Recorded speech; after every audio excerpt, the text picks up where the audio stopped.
आणि कायदा सुव्यवस्थेची त्यांच्यावर जबाबदारी आहे, न्याय विधी खातं त्यांच्याकडे. आता हा दुसरा व्हिडिओ जो समाज माध्यमामध्ये कालच आवाज केली.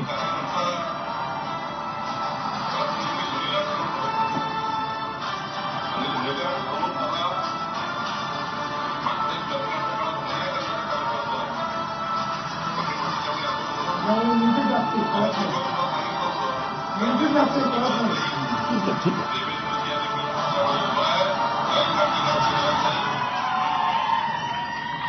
या व्हिडिओमध्ये स्वतः बावनकुळे काय म्हणतात ते महत्वाचं.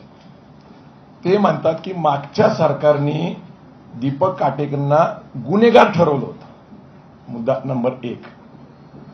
तर त्यांना ते म्हणतात की मला तुमचा गर्व आहे आणि तुम्ही आता काम करा, तुमच्यावर जबाबदारी दिली जाईल, तुम्ही घाबरू नका, तुमच्या मागं देवेंद्र भाऊ आणि बावनकुळे स्वतः म्हणतात मी तुमच्या पाठीशी. आता जामीन देणं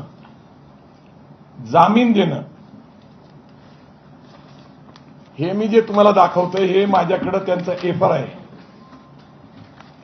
एका गुन्हेगाराला जामीन मिळवून देणं ज्याच्यावर गंभीर स्वरूपाचे गुन्हे आहेत आणि ते दिल्यानंतर त्याला एक टास्क देणे, जिची योजना मी सांगितलं की संघ परिवारामध्ये शिवराय फुले शाहू आंबेडकरांची विचारधारा, राज्यघटनेची समता, बंधुता, न्याय, तत्व, मानवता हे जे विषय आहेत हे सगळे आता थांबले पाहिजेत. राजकीय दृष्ट्या या सामाजिक संघटना ज्या आहेत त्याच्यामध्ये बामसेफ असेल, बहुजन समाजाच्या अनेक संघटना, त्यापैकी वंचित बहुजन आघाडीचा एक विषय आहे, मराठा सेवा संघ, संभाजी ब्रिगेड. तर गेल्या महिन्यामध्ये अशी मीटिंग झाली होती की यांचा बंदोबस्त केला पाहिजे. मी जे सांगतोय ही न्यायालयाने दिलेली एफआर आहे. आता खरं तर त्यांना आर्म ऍक्ट प्रमाणे जामीन मिळूच शकत नाही. मग जामीन दिला कोणी? आणि ज्या अर्थी स्वतः दीपक काटे हे प्रदेशाध्यक्ष बावनकुळेंना गॉडफादर म्हणतात, त्यांचं संभाषण व्हायरल झालेलं आहे, गॉडफादर म्हणतात. आता गॉडफादर आहेत आणि गॉडफादर म्हणतात की तुम्ही काही करा, तुमच्या मागं देवेंद्र फडणवीस आहेत आणि मी स्वतः आहे आणि मला जीवे मारण्याची जी काय, मी तुम्हाला सांगतो, मला भारतीय जनता पार्टीच्या कार्यकर्त्यांबद्दल प्रचंड आदर आहे, आरएसएसच्या कार्यकर्त्यांबद्दल प्रचंड आदर आहे, कारण आमची त्यांची वैचारिक लढाई आहे. तशी पार्श्वभूमी जर कुणाची असेल वैचारिक लढाईची तर आम्ही त्यांच्याबरोबर चर्चा करायला तयार आहे.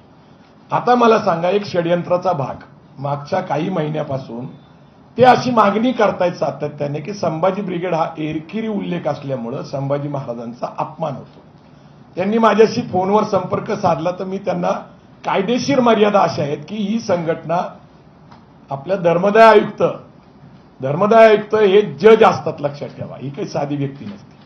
तिथं आपल्याला प्रक्रिया करावी लागते, त्याला जनरल बॉडी घ्यायला लागते, सगळ्यांचा ठराव घ्यावा लागतो आणि मग ती नियमितपणे आपण अर्ज, कारण ते लगेचच होतं असं नाही.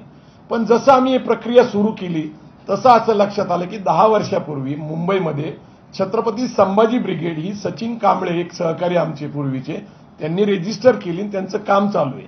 त्याचे ऑडिट रिपोर्ट असतात, वार्षिक अहवाल असतात आणि त्यांची संघटना